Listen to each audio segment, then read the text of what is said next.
بسم اللہ الرحمن الرحیم۔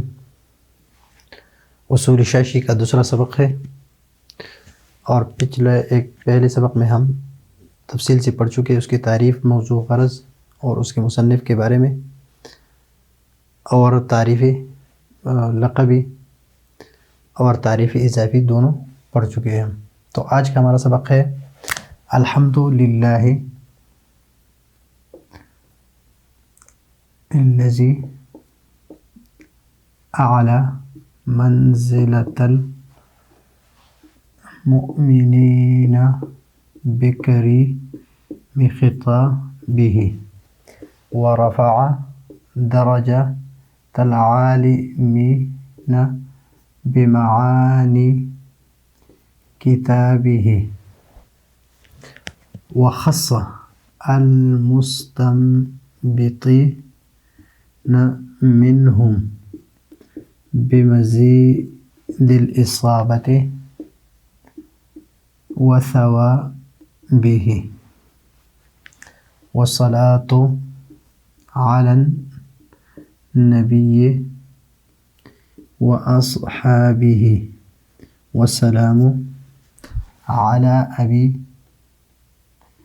حنیفۃ واحبابہ۔ تو سب سے پہلے ایک ہے حمد اور ایک ہے شکر۔ حمد اور شکر، حمد کیا ہے اور شکر کیا ہے؟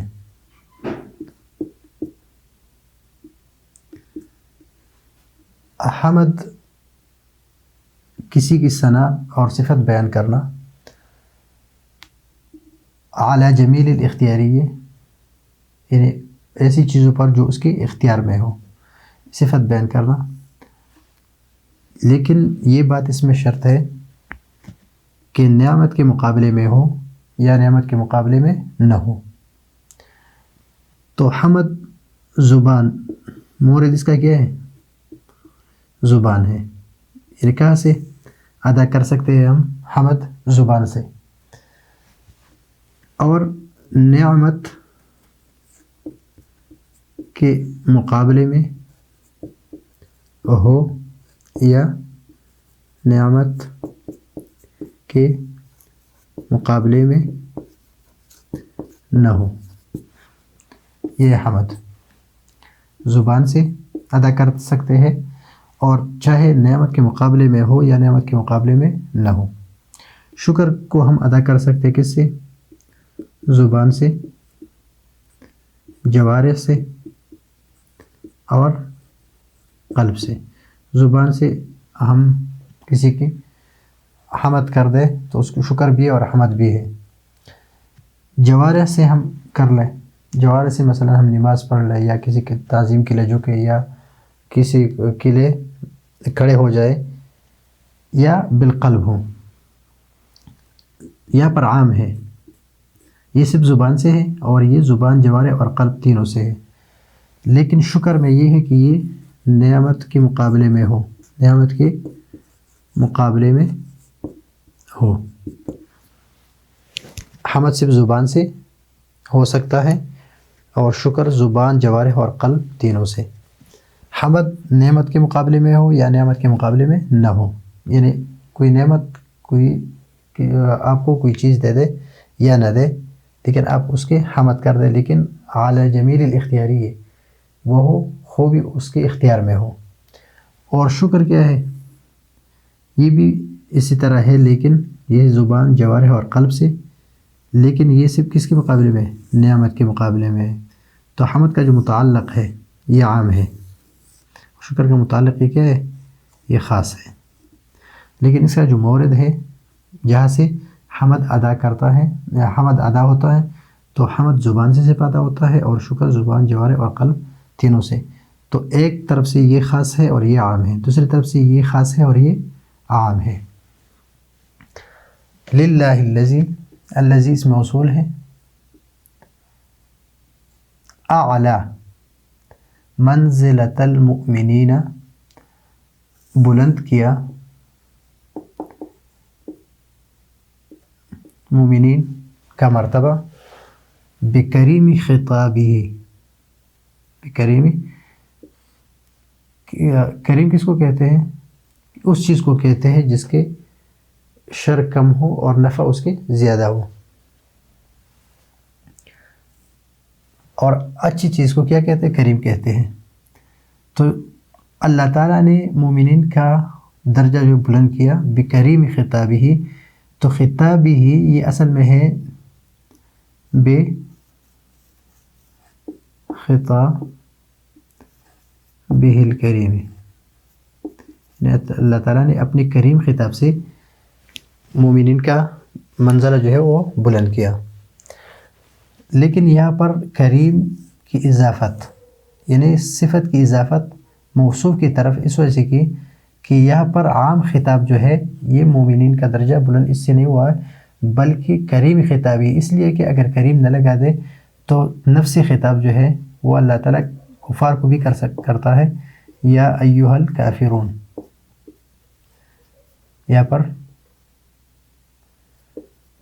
کس کو خطاب کیا ہے؟ کافرین کو کیا ہے، لیکن بکریم خطاب ہی نہیں ہے. تو ایک موصوف یعنی صفت کی اضافت موصوف کی طرف اس لیے کی کہ یہاں پر مقصود کیا ہے؟ کریم ہونا ہے، خطاب نہیں ہے، خطاب کفار کے لیے بھی ہے. اور دوسرا رعایتاً للسجع، سجع کی رعایت کی ہے، خطابہ کتابہ ثوابہ اصحابہ احبابہ، اس وجہ سے اس کو کیا ہے. پھر جب مومنین کا مرتبہ بلند کیا تو یہاں پر ہے ورفع، یعنی مومنین میں عالمین شامل ہیں، یہ عام ہے اور یہ عالمین کیا ہے؟ اس میں سے خاص کیا ہے، تو اس کو کہتے ہیں تخصیص بعد التعمیم، تخصیص بعد التعمیم کہتے ہیں اس کو، کہ پہلے عام کو ذکر کیا، عام میں اس کو بھی ذکر کیا اور پھر ان میں سے کچھ کو خاص کیا، تو تخصیص ہے بعد التعمیم، تعمیم کے بعد ہے. ورفع درجۃ العالمین، کسرہ ہے، عالم کی جمع ہے. لیکن کیوں ان کا درجہ بلند کیا؟ ان کا درجہ کیوں بلند کیا؟ عام مومنین میں سے بمعانی کتابی ہی، یہاں پر با کیا ہے؟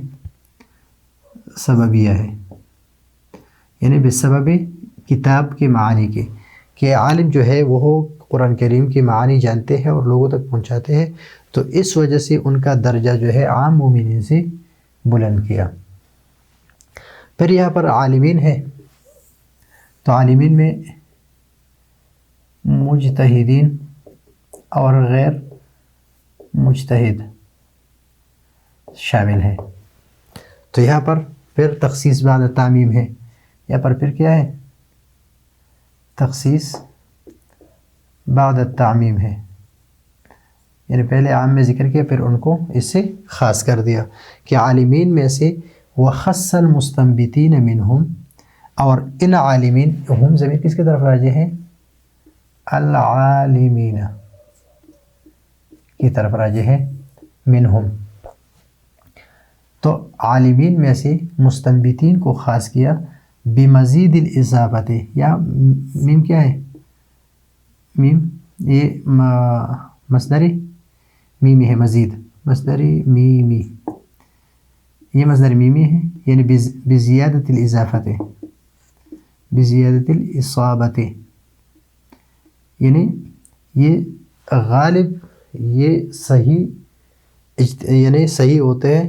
اگر کبھی کبھی خطا بھی ہو جائے تو صحیح ہونے کے 2 اجر ہیں، اور اگر اجتہاد میں خطا ہو جائے تو اس کے 2 اجر ہیں، یعنی 1 اجر ملے گا ضرور. تو یہاں پر وثوابہ اور بزیادت الاصابت و زیادت ثوابہ، یہ معطوف ہے، معطوف علیہ. اور یہ معطوف ہے، یہ معطوف علیہ ہے، اور یہ پھر بدل مضاف کس کے لیے؟ مزید کے لیے۔ ابھی مستنبت، لفظ مستنبت بات کہتے ہیں زمین کھود کر پانی نکالنا، یہ ہے لغوی معنی۔ اور شرعی معنی یعنی اصطلاحی معنی، اصول فقہ کے اصطلاحی معنی جو ہے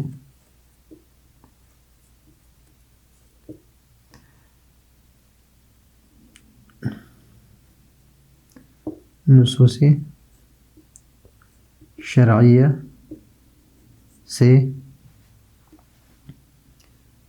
نصوص شرعیہ میں اور فکر کر کے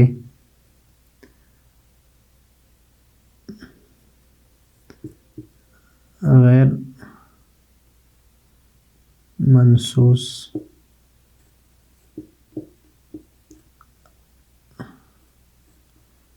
احکام، غیر منصوص یعنی احکام شرعیہ کو نکالنا۔ تو ابھی ان دونوں میں زمین کھود کر پانی نکالنا یا نصوص شرعی میں غور فکر کر کے احکام شرعیہ نکالنا، دونوں میں مطابقت ہے معنی میں، ان دونوں میں آپ دیکھ لیں کہ زمین کھودنے سے پہلے صرف تجربہ کار آدمی کو یہ پتہ ہوتا ہے کہ اس زمین میں پانی ہے، ہر ایک کو پتہ نہیں ہوتا۔ تو اسی طرح ہر ایک کو یعنی نصوص شرعیہ سے ہر ایک قرآن کریم یعنی قرآن و حدیث کی جو نصوص ہے اس سے ہر ایک احکام کو نہیں نکال سکتے، بلکہ مجتہد اور مستنبت ہی یعنی نصوص غیر منصوصہ احکام کو یعنی نصوص شرعیہ میں غور فکر کر کے غیر منصوص احکام کو بہت ساری چیزیں نکال دیتے ہیں۔ اور جس طرح کنویں سے پانی نکل کر اس سے آسانی کے ساتھ بہت سارے لوگ سیراب ہو سکتے ہیں، تو اسی طرح مجتہد جب احکام نکالتے ہیں تو آسانی سے لوگ اس پر عمل کر سکتے ہیں۔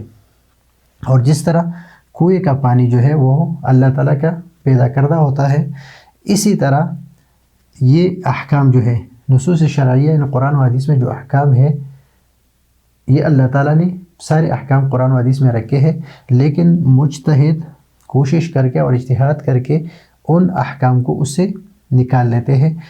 تو اس وجہ سے کہا جاتا ہے کہ قیاس کیا ہے؟ قیاس مظہر ہے اور مثبت نہیں ہے۔ تو مستنبتین، اب یہاں پر ایک بات اور ہے، ایک بات یہ ہے کہ یہاں پر اعلیٰ فعل ناقص ہے، یہاں پر صحیح ہے، فعل صحیح ہے، اور خصہ یہ مضاعف ہے، اور مضاف کہتے ہیں دچن کو۔ تو اعلیٰ فعل ناقص ہے یعنی مومنین کا درجہ عام مسلمانوں سے کیا ہے؟ تھوڑا کم ہے، اور ان کے مقابلے میں عالمین کا درجہ مرتبہ کیا ہے؟ صحیح اور درست ہے۔ لیکن مستنبتین جو ہے ان کا اجر کیا ہے؟ دگنا ہے، ان کا درجہ عام عالمین کے مقابلے میں کیا ہے؟ دگنا ہے۔ یعنی اس کو اعلیٰ لایا، اس کو رفع اور اس کو خصہ، اس طرف اشارہ کر رہا ہے کہ یہ ان کا مرتبہ تھوڑا ناقص ہے، یہ صحیح ہے، اور یہ دچند ہے اور مرتبہ دگنا ہے۔ یہاں پر والصلاۃ، صلاۃ کا معنی ہے الدعاء، لیکن اس کی نسبت اگر اللہ کی طرف ہو تو رحمت، فرشتوں کی طرف ہو تو استغفار، عام انسانوں کی طرف ہو تو درود، اور اگر پرند چرند کی طرف ہو تو تسبیح۔ اور یہ یصلی تسلیتاً اور صلاتاً اس کا مصدر ہے۔ علی النبی، نبی اور رسول میں فرق کہ نبی عام مطلق ہے اور رسول خاص مطلق ہے، یعنی ہر نبی رسول نہیں ہوتا لیکن ہر رسول نبی ہے، اس لیے کہ رسول اس کو کہتے ہیں کہ جو اللہ تعالیٰ کی طرف سے بھیجا گیا ہو اور اس کو ایک نئی کتاب دی ہو، لوگوں کی ہدایت کے لیے، اور نبی اس کو کہتے ہیں کہ جو لوگ کی ہدایت کے لیے بھیجا گیا ہو اللہ تعالیٰ کی طرف سے ہوں، لیکن اس کے لیے کتاب ہو جدید، یعنی کتاب ہو یا نہ ہو۔ وَأَصْحَابِهِ، یہ صاحب کی جمع ہے، اور اصحاب اور صحابی اس کو کہتے ہیں کہ جس نے نبی کریم صلی اللہ علیہ وسلم کو حالت ایمان میں دیکھا ہو، وہ ہو دیکھنا، وہ ہو حکمن، چاہے حکمن ہو یا حقیقتاً حکمن، جس طرح جو نابینا صحابہ کرام تھے ان کے لیے ہے، اور اسی حالت میں اس کو موت آئی ہو، یعنی بیچ میں مرتد نہ ہو۔ والصلاۃ والسلام، یہاں پر سلام کا لفظ استعمال کیا ہے علی ابی حنیفہ، یہ ابی کا لفظ جو ہے یہ کیا ہے، یہ مجرور ہے، اور یہ علی حرف جر ہے، اور ابی حنیفہ، حنیفہ یہ غیر منصرف ہے، اس لیے مجرور یہ مضاف مضاف الیہ، لیکن یہ غیر منصرف ہے، تو اس وجہ سے اس پر فتحہ ہے علی ابی حنیفہ۔ تو یہاں پر والسلام علی ابی حنیفہ، یہاں پر اشارہ اس طرف کیا ہے کہ یعنی برات استحلال ہے، برات استحلال اس کو کہتے ہیں کہ خطبے میں ایسے کلمات لانا کہ جو آئندہ آنے والے مضامین پر دلالت کرے۔ تو یہاں سے مصنف کا یہ ذکر کرنا چاہتے ہیں کہ مصنف جو ہے یہ حنفی المسلک ہے، وہ احبابی ہے، اور احباب حبیب کی جمع ہے، اور حبیب سے مراد ان کے شاگرد ہیں امام محمد، امام ابو یوسف، امام ظفر، اور اس کے دوسرے جو شاگرد ہیں۔ تو ان سے ابھی ایک لفظ ہے صلی اللہ علیہ وسلم، یہ اصطلاحات ہے، یہ نبی کریم صلی اللہ علیہ وسلم کے ساتھ عام طور پر اس کے ساتھ ذکر کرتے ہیں۔ سلام جو ہے عام انبیاء کرام کے ساتھ ذکر کرتے ہیں، اور جو تابعین ہیں، تابعین، تو یہاں پر جو تابعین ہیں ان کے ساتھ رحمہ اللہ صلحاء ہے، ان کے ساتھ رحمہ اللہ اس کو ترحم کہتے ہیں، اور جو صحابہ کرام ہیں اس کے لیے رضی اللہ عنہ اس کو ترضی کہتے ہیں، اس کو تسلیم کہتے ہیں، اور اس کو سلام کہتے ہیں، اس کو صلاۃ کہتے ہیں۔ اب یہاں پر ایک بات یہ ہے کہ صحابہ کے بعد علی ابی حنیفہ، اس کے بعد لانے کا مطلب یہ ہے کہ جتنی بھی ائمہ حضرات ہیں ان میں سے واحد امام ابو حنیفہ ہے رحمہ اللہ کہ وہ تابعی ہے،